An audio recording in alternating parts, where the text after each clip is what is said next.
everyone. Welcome to HR Works, brought to you by BLR. I'm your host, Steve Bruce. HR Works provides clear, relevant, actionable information on topics that matter to HR professionals.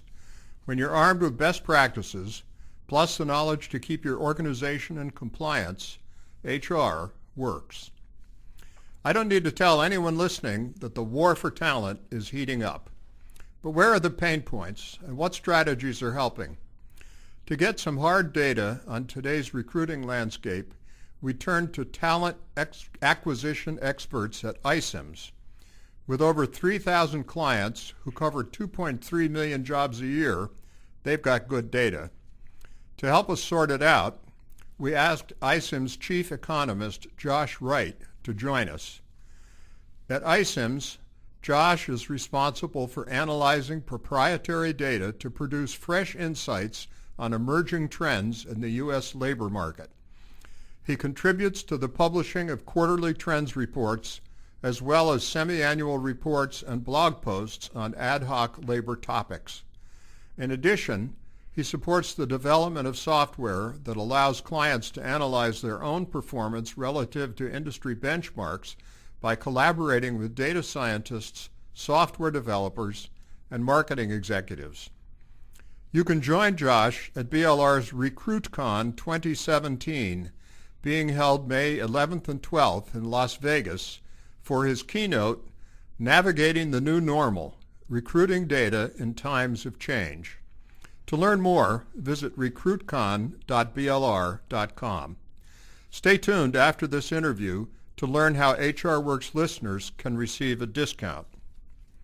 Josh, welcome to HR Works. Great to be with you, Steve. Let's begin with an overview of the current state of the job market in the U.S. Do job seekers have the upper hand, and is it likely to shift over the next 8 months of the year? Well, the situation certainly has evolved a lot in the last couple of years. We've come a long way, millions of jobs created since the Great Recession, and for a while there, we were definitely dealing with a job market that was underperforming, and there were a lot of discussions about whether or not the traditional measures of labor market health were really the right ways to be looking at what was going on out there. There's a sense that the economy just wasn't performing the way it used to, and indeed you saw that although the headline measures were gradually beginning to improve, some of the secondary indicators about the labor market were not performing as well. And so we had this whole debate starting in around 2014 about so-called slack measures, alternative measures of what was going on in the labor market, and it was clear that they were not doing as well as the famous numbers we've all heard of, non-farm payroll growth and the unemployment rate.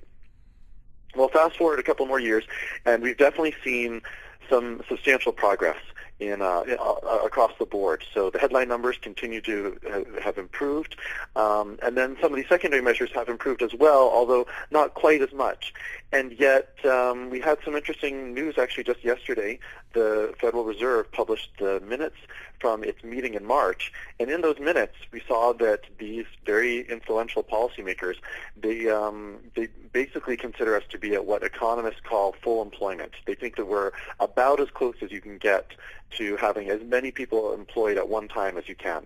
So the unemployment rate might be able to dip a little bit lower, but it should be hard to sustain it at a lower level without, causing some difficulties in the economy that the Fed would have to respond to. So in some sense, the Fed was saying, look, this is about as good as it's going to get from the highest level of looking at the landscape of the high-level indicators. But of course, we know that things have changed in the labor market, and there are still problems out there. There are a number of people that don't get to work as much as they would like to. We've got lower labor force participation. There are serious questions about skills gaps and about the participation and the employment levels among certain disadvantaged groups. And not just traditional minorities, but also that white working class that we've heard so much about since the 2016 election. All these are really significant issues that remain outstanding. But I think in the world a little bit closer to home for you and for us at iCIMS, there are also some interesting patterns when you look at the data on hiring. So I won't drag you through all the ins and outs out there, but basically we see that the relationship between different kinds of variables, what we call job openings and the job hires that are published in the government survey, that relationship seems to have changed. And there are a lot of questions about what that's about. Is that related to the weakness in the early years of the recovery coming out of the Great Recession? Is it related to demographic changes in the U.S. economy or changes in the labor force? All these things could be significantly part of it. It could also be about skills gaps. But it seems that there's also something about the nature of hiring that has changed. And I think that shouldn't be too much of a surprise to people like you and myself and many of your listeners, because we all know that hiring has become a really dynamic place where the industry is developing new kinds of best practices. And certainly at iCIMS we see every day how rapidly and dramatically the technology is changing. And so from that perspective, I think it's a little bit less surprising to us than some of the traditional labor market commentators and analysts that we are seeing these kind of changing dynamics in the data out there that we're still not sure exactly how to relate it to the changes out there, but it does seem to be that something's going on. In terms of what's going to happen over the next 8 months of the year, I mean, I think that the economy's got a very strong head of steam. That's what we're seeing so far. It remains to be seen exactly what kind of economic policy program the Trump administration is going to be able to implement, either through Congress or without Congress. But once they do, I think in the next couple of months we're going to know a lot more about what the next couple of years might look like. That's great. Thank you for that overview. Now, I know that you've published some research recently on the healthcare and manufacturing sectors. What can you tell us about those job markets and hiring trends that they're facing? Yes, we've taken a look at our own proprietary data from the iCIMS system, as well as reviewed some government reports, government data series, as well as reports that have been published by other companies and consultancies and think tanks. And we did have some interesting findings. In the healthcare sector, as I'm sure you're aware, it's a really tight job market. That has been one area that has outperformed relative to the rest of the economy consistently, not only coming out of this recession, but over the course of the last couple of recessions. One of the things that's interesting when you look at the data is that it's really been such a remarkably steady uptrend in healthcare employment. So whereas other industries, even if they're growing pretty strongly, like the sector that we call professional and business services, they tend to turn down when the rest of the economy turns down in a recession. But that doesn't happen with healthcare. People just keep on getting sick, and they've got certain demographic trends that are just driving up the payrolls for healthcare workers. And so as a proportion of the total hiring landscape in the U.S., healthcare actually gains ground with every recession. And the projections that have come out of government agencies like the U.S. Bureau of Labor Statistics suggest that that's not going to stop anytime soon. So over the course of 2014 to 2024, they projected what the growth in hiring would be for a broad array of different occupation types. And of these occupation types, they took to think about 30 broad categories. There are only 6 of them that they projected to grow in double-digit percentage terms over that 10-year period. And of those 6, 4 of them came in healthcare. So it tells you just how hot this sector is going to be. And it's not just a question of how many people they'll be hiring, but they'll be hiring different kinds of people, because we know that the U.S. population as a whole is changing. It's getting older. Of course, the medical technology is changing as well, and there are so many changes that are taking place under, for now, we still have the Affordable Care Act, and clearly the debates over federal government healthcare policy aren't ending. They're ongoing. So there certainly could be more changes. But I think ultimately the government is trying to respond to the need for more health care because of the changes in the population. And one of the things that we all need to do is try and control costs. And one of the ways you do that is you hire more people who don't command as high of a salary. So you've got a lot of these so-called semi-skilled positions like home health aides and medical assistants who are going to be hired. And that's going to contribute more and more to the growth in healthcare payrolls. Looking at our own data, we saw a lot that confirmed some of these trends. This isn't all based on government data. But one of the things that we noticed was also healthcare companies are actually relatively lean operations. We found that about 80% of their payrolls or their new hiring, I should say, was going to actual healthcare providers and clinical workers, people who are actually going to take your temperature and give you the shots and prescribe the medication, rather than spending a lot of money on back office operations and administrative concerns. So that's actually that was distinctive relative to the other industries that we looked at, that healthcare is running a pretty tight ship.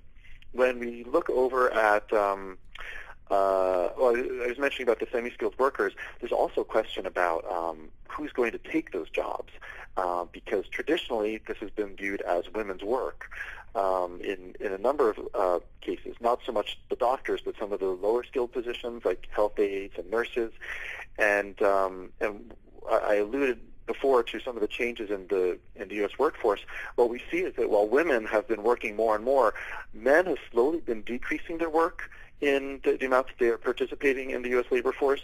And one of the questions we have is, why exactly is that? And if there are all these jobs that are going unfilled, we're hearing about nursing shortages and that they're only going to get worse, why don't men want to take up those jobs? And so people are saying it's not just a question of a skills gap, but there's a question of a kind of, or skills mismatch, but an identity mismatch, that maybe men resist taking these jobs because they view it as women's work, or they view it as somehow not aligned with whatever they want to accomplish in their lives. And there are questions about the way these jobs are structured in terms of what the pay rates are, but there's also a question of identity. When we look over at manufacturing, looking at our own data, we were surprised to see that about 9% of the jobs of the hires in 2016 for manufacturing companies were actually in positions that are classified as computers or math. So these are statisticians, mathematicians, computer scientists, programmers, software developers, really high-tech kinds of jobs, which is surprisingly high. We found only about 22% of the hires in 2016 were for what are called production workers, the kind of people who would work on an assembly line or a factory floor. And I think that speaks to this trend where there has been a lot of discussion recently about the future of manufacturing jobs and how it's all about higher skilled and more technical positions. And I think the message that we saw in our data is that future is now. We've already got about half as many of the hires for assembly workers. That's already the amount that is being allotted to these kinds of high-tech, computer-oriented positions. And the question is, are we training people today to get those kinds of positions and fill them so that we can have a vibrant manufacturing sector? And there's research out there from Deloitte and the Manufacturing Institute that suggests that's actually going to be a big problem, because they predict we're going to have a shortage of several million jobs that we won't even be able to fill because we don't have the right people with the right skills for that. Well, these are interesting trends and big challenges for everybody. When you drill into the dynamics of supply and demand for specific professions and occupation types, not just industries, what do you see there? Well, here we found, again, some surprising numbers. So when we were looking at the number of, we took a simple measure of the number of applicants per position, and we looked across a whole variety of different kinds of occupation types. And here we saw just how acute the shortages are for nurses and other kind of skilled and semi-skilled healthcare workers. So that ratio of applicants to individual positions, how many people are applying for each job posting, was actually lower for nurses than it was for software developers and computer programmers. This really surprised us because you hear about nursing shortages, but you also hear about shortages of programmers and technical people. So it underlines just how acute the pressures are going to be in the healthcare world. We also found evidence for just how quickly the job market is changing, and I think one of the challenges for job seekers today is that it's hard to keep up with how rapidly the changes of employers are taking place. So there's actually quite a distinct difference between the applicants per position for software developers versus web programmers or web developers. And web development was a really hot job a couple of years ago, and I think it's still, this doesn't tell us that we're not getting that many jobs created for web developers. I think that's still healthy, but I think what we see is that there are a lot more people who are throwing their hat in the ring for web development.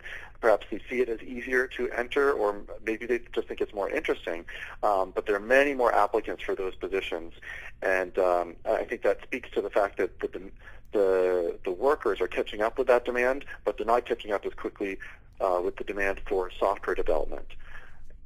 Similarly, we saw that we're hearing questions about automation and which jobs are going to be taken by the robots and machine learning versus for the humans. And everyone says, well, it's more technical skills and more creativity that's going to be required. And we saw evidence of this as well in even fields like finance, where there is significantly greater number of applicants per position for jobs that take less creativity, like being a bookkeeper or an accountant, relative to being a loan officer, where you really have to exercise judgment and read the people that you're interacting with. So definitely a confirmation of that trend. All right, this is great data that you have. Everybody's hearing a lot about data and about big data.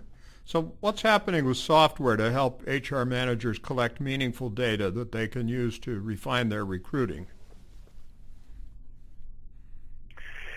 It's really a remarkable landscape when you look at how the world of HR is getting technologized. It's just an explosion of new kinds of software companies that are coming out there and finding ways to help HR managers perform the work they need to do.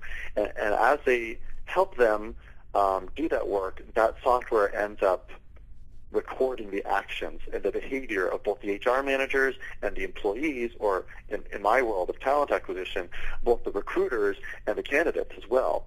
So there are all these new ways of observing what's going on in the hiring process, which is something that economists haven't been able to see before. So as an economist, I take a look at this, and it's like being given the first microscope. Suddenly, you look inside a cell, and you realize there's all these dynamics that are going on in there that you never had access to before. Well, if managers are collecting their own data, what sort of challenges might they face when they try to compare it to government agencies' data or private vendors' data or competitors' data? They're going to find that it is a much more complicated job than they thought. That's certainly something that I've discovered. I will tell you, Steve, working in the government is not easy. And I used to work at the Federal Reserve, so I have some appreciation for that. But I've got a whole new appreciation about it now, because I see what it takes to actually create data sets. Before I would work with data sets that other people had prepared, but now I'm working with their data scientists and taking a look at questions of, well, how do you make sure that you not only extract the data effectively, but then that you're able to clean it and make it easy to compare. And there are just so many steps in that process of making the data ready for being published. And then you've got to figure out, well, how can you actually compare it to outside data sources?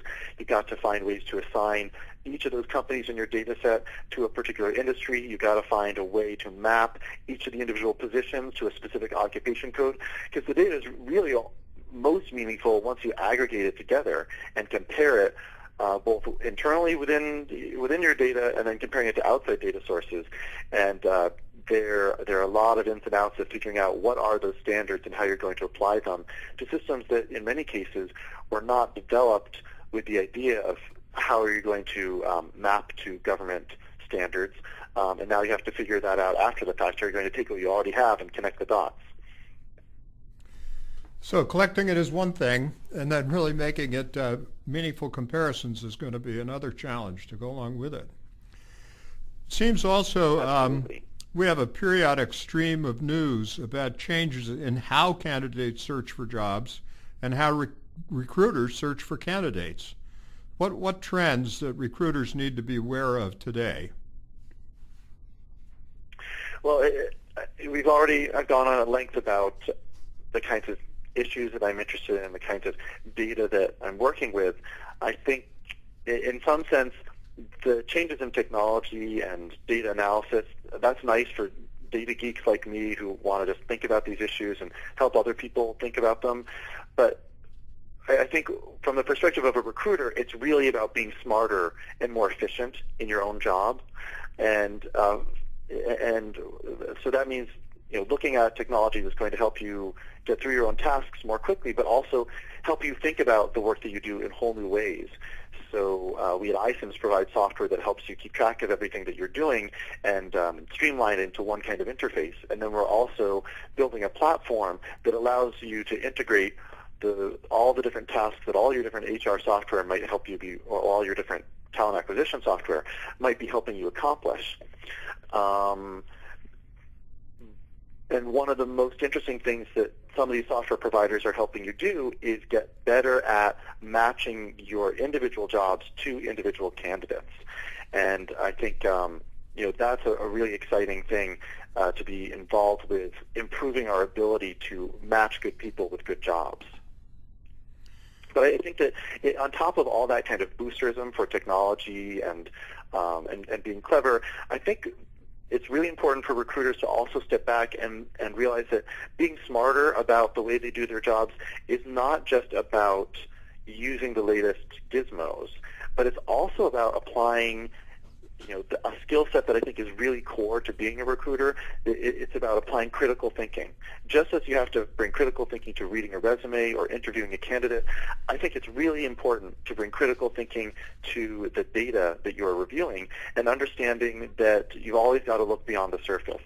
It's great to understand what are the general trends and what are the aggregated summary statistics, but you still got to think about individuals and you still got to think about subgroups, some of whom, there's a whole distribution of people that are being squished into these numbers. Those numbers are meaningful and powerful, but you've always got to do a sanity check at the end to think about what might these numbers be obscuring, what don't they tell you. So it sounds like maybe the days of getting thousands of applicants that aren't qualified, maybe they're over, but now you've got good applicants. You really have time to pay attention to selecting the right one. Now, the changes... Absolutely.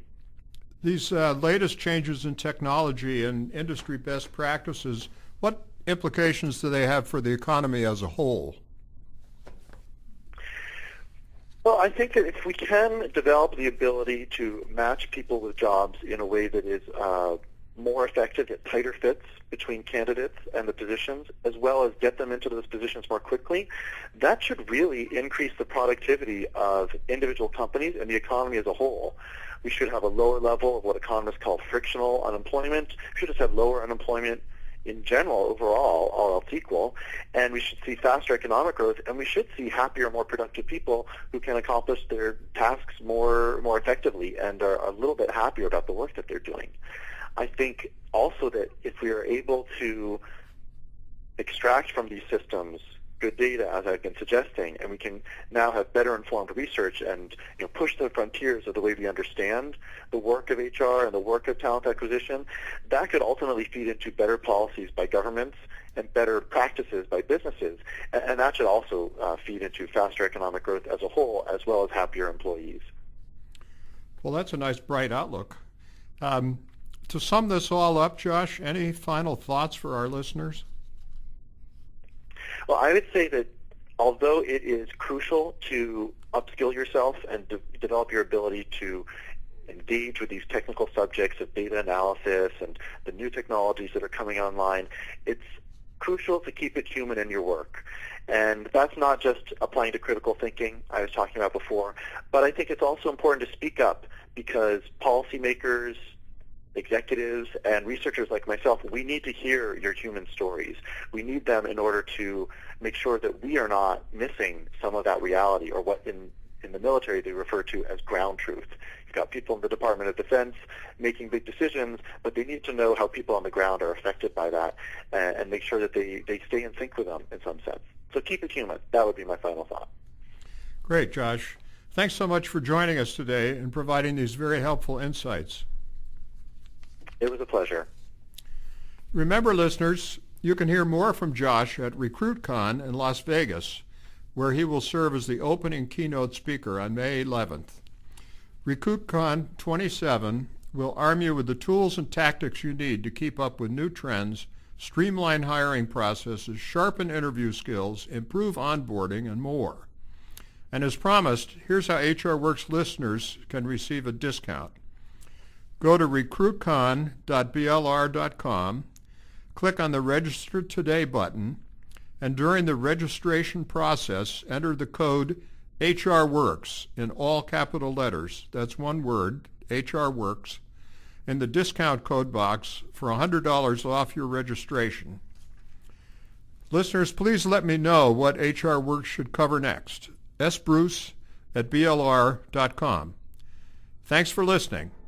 This is Steve Bruce for HRWorks. The opinions expressed on HRWorks do not represent legal or any other type of professional advice and should not be used as a substitute for legal advice from a qualified attorney licensed in your state.